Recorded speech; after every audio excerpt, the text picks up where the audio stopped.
আপনারা যদি দেখেন গত 1 বছরে আমাদের অ্যাডমিনিস্ট্রেশনের চরিত্রের কোনো পরিবর্তন হয় নাই। বিগত সময় নির্বাচনের কথা যদি আমরা মনে করি, ওসিকে নির্দিষ্ট সংখ্যক অর্থ দিয়ে কিনে ফেলা হতো, ইউনুকে সাক্ষী রেখে দিনের ভোট রাতে করা হয়েছে, মরা মানুষ কবরস্থান থেকে এসে ভোট দিয়ে গিয়েছে। প্রশাসনের দায়ভার এড়াতে পারে না। আমরা দেখলাম 5ই আগস্টের পরে বঞ্চিত নামের এক ধরনের গোষ্ঠী এই অ্যাডমিনিস্ট্রেশনকে কব্জা করেছে। আমরা কিন্তু দেখি নাই গত 15 বছর কোন অ্যাডমিনিস্ট্রেটিভ অফিসার, কোন সচিব, কোন ডিসি, কোন এসপি তিনি পদত্যাগ করতে চেয়েছেন হাসিনার বিরুদ্ধে গিয়ে।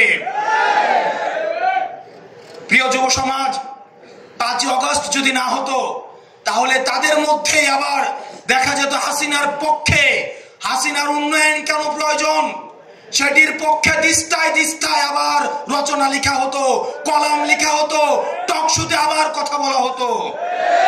আমরা একটি নির্বাচনের গণতান্ত্রিক উত্তরণের জন্য নির্বাচনের দিকে যে যাচ্ছে সেটির আগে অ্যাডমিনিস্ট্রেশন সংস্কার করে আমরা এই ব্যুরোক্রেটদের আমরা ভূমিকা সম্পর্ক নিশ্চিত হতে চাই।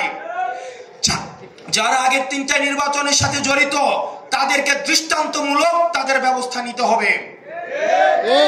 প্রিয় যুব সমাজ, সেটির বিষয়ে আমাদের ভয়েস রেজ করতে হবে মাঠে এবং জনগণের মধ্যে সেই বিষয়ে সচেতনতা বিস্তার করতে হবে।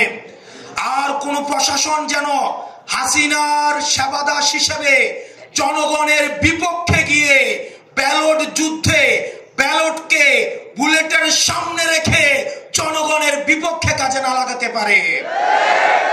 আমরা দেখেছি বুলেট দিয়ে ব্যালটকে নিয়ন্ত্রণ করা হয়েছে।